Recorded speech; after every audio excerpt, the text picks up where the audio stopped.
নবীজি আমার ডাক দিয়ে বলে, এ উম্মত, ভালো করে বুঝবা, এমন একটা যুগ আসবে শতকরায় 80টা করে জিনা হবে। আপনাদের এলাকায় একটু কম হলেও আমি কুমিল্লায় থাকি, চট্টগ্রাম বিভাগটা জিনার জন্য মাটি দেবে যাচ্ছে, কারণ চট্টগ্রামে বিভাগে বিদেশি বেশি।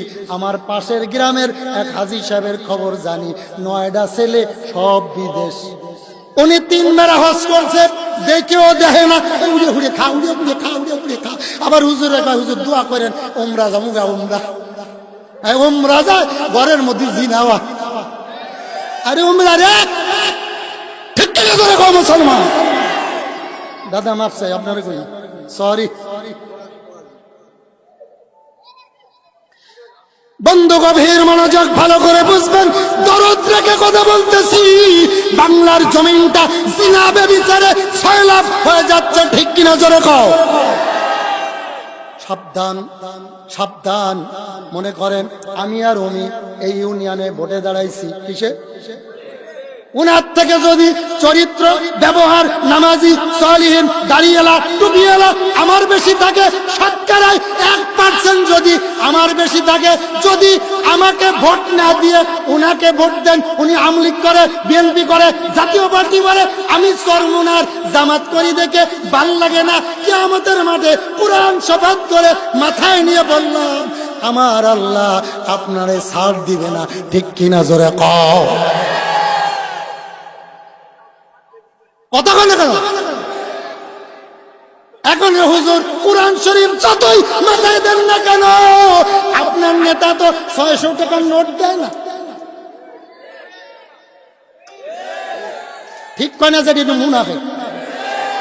আরো জোরে বলে ঠিক। তাহলে 1% যদি আমার চরিত্র, ব্যবহার ভালো থাকে, ভোটটা আমারে দিবেন। উনি যদি 50 লাখ টাকা দেয়, উনারে বলবেন তোর টাকায় প্রস্তাব করি, এমন মরতে মুজাহিদ হতে রাজি, তারা করো হাত তুলে একবার দেখাতে হবে মুসলমান।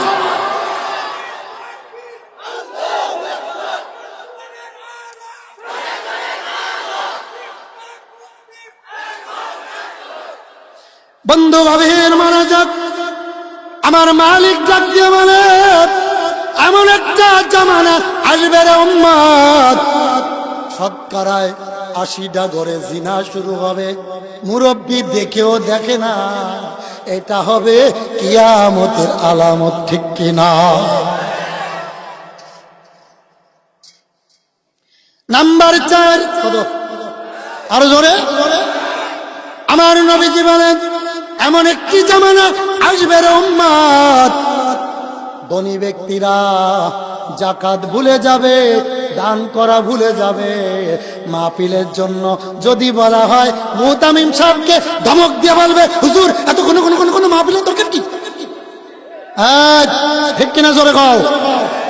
হ্যাঁ ওরে বাতাস, আমি মনে হয় বাহ